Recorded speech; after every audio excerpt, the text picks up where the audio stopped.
చాలా ఎక్కువైంది.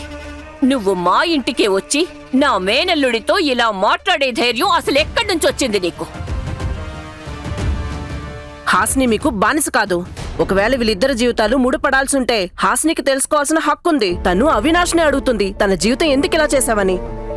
ఇది వాళ్ళిద్దరి సమస్య. మధ్యలో ఎవరూ మాట్లాడకుండా ఉంటే బాగుంటుంది. ఊర్వశి, నీ హద్దును తెలుసుకొని మాట్లాడు. మీరందరూ ప్లీజ్ ప్లీజ్ శాంతించండి. తనతో నేను మాట్లాడతాను. అవినాష్, నువ్వంతా మర్చిపోయావు. మనం కలిసి గడిపిన ప్రతి క్షణాన్ని మర్చిపోయావు కదా. నువ్వు మర్చిపోగలవేమో, నేను కాదు. ఇది చూడు, 8 ఏళ్ళు. నాకు 8 ఏళ్ళున్నప్పుడు నీ ఫోటోస్తో ఈ కాలేజ్ ని తయారు చేశాను. ఇది చూడు, 12 సంవత్సరాలున్నప్పుడు స్వయంగా నేనే ఇన్విటేషన్ కార్డ్ రెడీ చేశాను మన పెళ్లి కోసం హాసిని, అవినాష్ అని. కానీ ఇప్పుడు నువ్వు మౌనంగా నిలబడి ప్రూవ్ చేస్తున్నావు నీకు నా గురించి పట్టింపు లేదు, నా ఫీలింగ్స్ గురించి పట్టింపు లేదని. ఒకవేళ నీకు నా ఫీలింగ్స్ పట్టనట్లయితే సరే, అయితే నేను కూడా నీ జ్ఞాపకాల్ని నాతో పాటు ఉంచుకోను.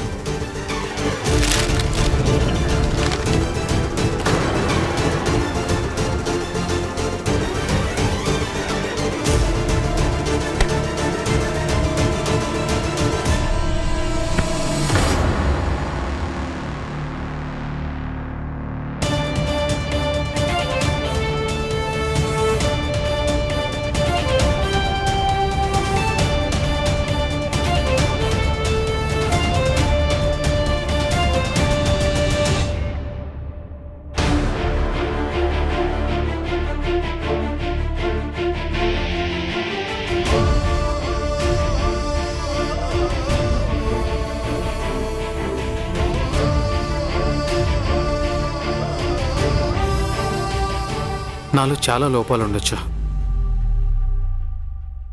కానీ నాకు తెలుసు మన ఇద్దరి రిలేషన్షిప్లో ఏ లోపం లేదని. నువ్వు నేను ఒకేలా ఉంటాం, ఒకరి కోసం మరొకరు పుట్టినట్టుగా.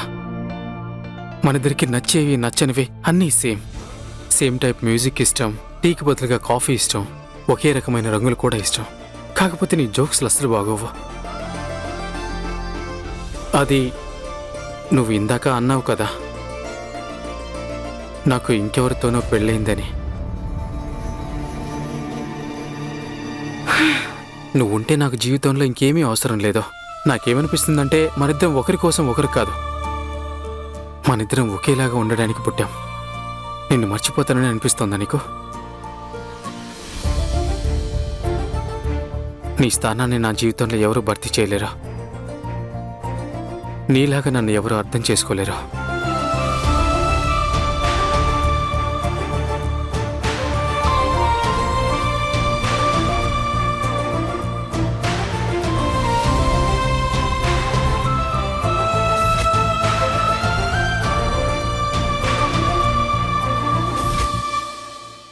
అమ్మా హాసిని, అతను చెప్పే మాటలు నమ్మద్దు. అతను మళ్ళీ నిన్ను... లేదు లేదు లేదమ్మా, అలాంటిదేమీ లేదు. అవినాష్ చెప్పలేకపోతున్నాడు, కానీ తన కళ్ళల్లో నాకు స్పష్టంగా కనిపిస్తోంది ప్రేమ. అది నా కోసం కాకుండా ఇంకెవరి కోసం. అమ్మా, అవినాష్ నన్ను ప్రేమిస్తున్నాడు, నేను అవినాష్ని ప్రేమిస్తున్నాను.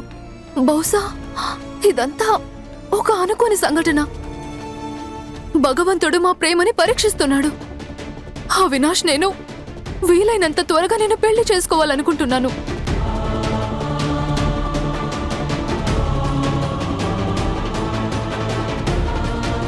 ఆ భగవంతుడి దయ వల్ల పిల్లల మధ్య గొడవ అంతా సర్దుకుంది తండ్రి. ఇక ముందు ఏ అనర్థం జరగకుండా నేను ఒక నిర్ణయం తీసుకున్నాను. వచ్చే నాగపంచమి రోజు నేను ఆ మహాదేవుడికి పెద్ద పూజని జరిపించబోతున్నాను. అక్కడే తిలకం పెట్టి అవినాష్ హాసినిల సంబంధాన్ని ముందుకు తీసుకెళ్దాం.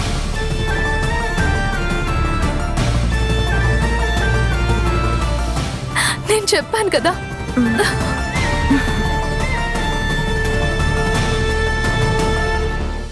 అమ్మా సౌందర్య, నువ్వు అక్కడ సంతోషంగా ఉన్నావని తెలిసాక నా మనసు కుదుట పడింది. మన సౌందర్య ఎక్కడికి వెళ్ళినా సరే అక్కడ చాలా సంతోషంగా ఉంటుంది. ఏడుస్తూ ఉండే వాళ్ళని కూడా నవ్వేలా చేస్తుంది. అయినా ఈ బండి సౌండ్ ఎక్కడి నుంచి వినిపిస్తుంది సౌందర్య? నువ్వు ఇంట్లోనే ఉన్నావు కదా సౌందర్య? అయ్యో పిన్ని, బావగారింట్లో 4-5 బండ్లు ఉండుంటాయి. అందులో ఏదో ఒకటి వచ్చుంటుంది, అందుకే హారన్ సౌండ్ వినిపిస్తుంది. ఏంటి పిన్ని నువ్వు? సరే అమ్మా, నేను మళ్ళీ ఫోన్ చేస్తాను. సౌందర్య, నీ ఆరోగ్యం కొంచెం జాగ్రత్త అమ్మా. ఫోన్ చేస్తూ ఉండు. అలాగే అది నేను. అమ్మా అమ్మా, ఏమైంది నీకు? నువ్వు బాగానే ఉన్నావు కదా? అంటే అది మీ అమ్మకి ఆరోగ్యం బాగోలేదు కదా. బాలేదా? ఏమైంది? అమ్మకి ఏమైంది? అంత బానే ఉంది కదా? ఏం లేదు, కొంచెం దగ్గొస్తుంది సౌందర్య, అందుకే మేము చూపిస్తాం డాక్టర్కి. నువ్వేం కంగారు పడుకో. బాలా అన్న, నేను చికిత్స కోసం డబ్బులు పంపిస్తాను. మీరు మా అమ్మకి మంచిగా చూపించండి. అమ్మని జాగ్రత్తగా చూసుకోండి బాలా అన్న. అలాగే, నువ్వేం కంగారు పడుకో. సరే, నేను మళ్ళీ చేస్తాను.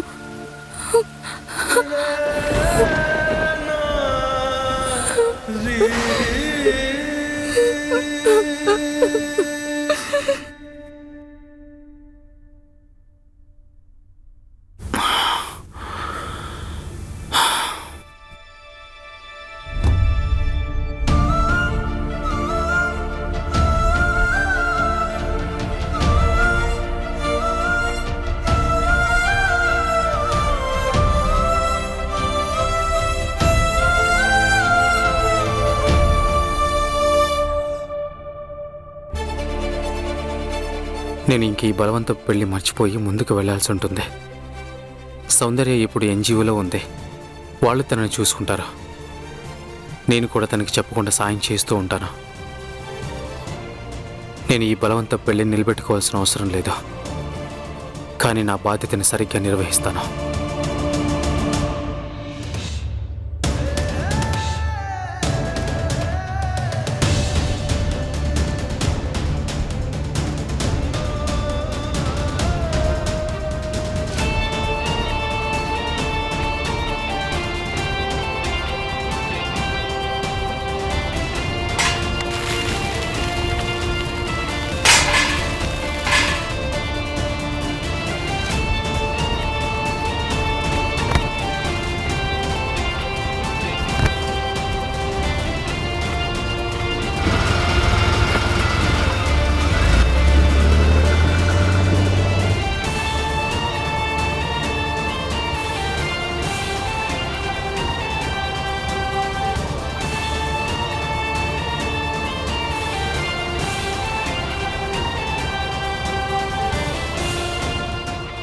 ఈ బలవంతపు పెళ్లి నా జీవితాన్ని తలకిందులు చేసింది.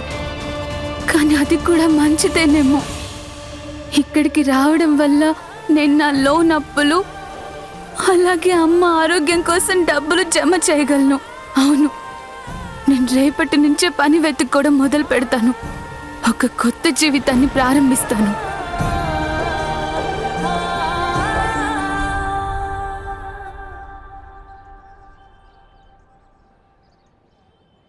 ఇదిగో చూడమ్మాయి, నిజంగా చాలా బాగా చేశావు.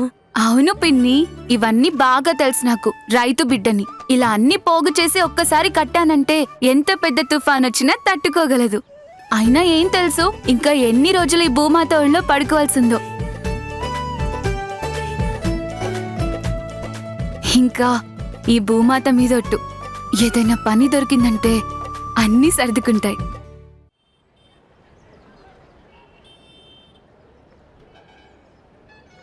రండి రండి రండి రండి, వచ్చేయండి అందరూ. నాకు కొంతమంది పని వాళ్ళు అవసరం ఉన్నారు. ఒక పెద్ద ఇంట్లో పూజ జరుగుతోంది. వాళ్ళ ఇంటిని తూడ్చి శుభ్రం చేయాలి. పాడైన పూలన్నీ కూడా పడేసేయాలి, సరేనా? ఇన్ని పూలని పాడేస్తారా? ఏం మాట్లాడుతున్నావు నువ్వు? పాడేయకపోతే ఏం చేయాలి చెప్పు. ఇవే పూలని మళ్ళీ పనికొచ్చేలా చేయగలను. ఎలా? నా పేరు సౌందర్య. నాకు ఊర్లో చాలా పేరుంది. వాడిపోయిన పూలని మళ్ళీ పనికొచ్చేలా చేస్తాను. నాకు కొంచెం సమయం ఇవ్వండి, వీటిని కూడా మెరిసేలా చేయగలను. రసాయనాలతో చేసిన పెద్ద పెద్ద మందులు ఏం చేయలేకపోయాయి, నువ్వు చేస్తావా? ఏదైనా మాయ చేస్తావా ఏంటి? మాయ చేయడం కాదు, నేను రైతు బిడ్డని, మట్టితో అనుబంధం ఉన్నదాన్ని. ఒకవేళ నువ్వు వీటిని బాగు చేస్తే నీకు 2 రెట్ల డబ్బుని ఎక్కువ ఇస్తాను. లేదంటే నీకు 1 రూపాయి కూడా దొరకదు. అర్థమైందా? ఒప్పుకుంటాను. పక్కా? భూమాత మీదొట్టు. ఈ రోజు మహాదేవుడికి ఇదే పూలని అర్పిద్దాం, అది కూడా తలతల మెరిసిపోయేలాగా. ఇది సౌందర్య మాట. అక్క, ఈ రోజు నాకు చాలా సంతోషంగా ఉంది. ఈ రోజు నాగపంచమి శుభముహూర్తాన ఇంత పెద్ద పూజను జరిపిస్తున్నారు. ఆ భగవంతుడిని కోరుకునేది ఒకటే, అవినాష్ జీవితంలో ఇక ఎప్పుడు కూడా ఏ విఘ్నాలు ఉండకూడదని. నువ్వు చింతించకు రాఘవా. ఈ రోజు నుంచి అంతా మంచే జరుగుతుంది. ఆ మహాదేవుడి అనుగ్రహం మనపై ఉంటుంది. చూడు, కోడలి అడుగు పడగానే మన అవినాష్ జీవితంలో సంతోషాల పంట పండుతుంది.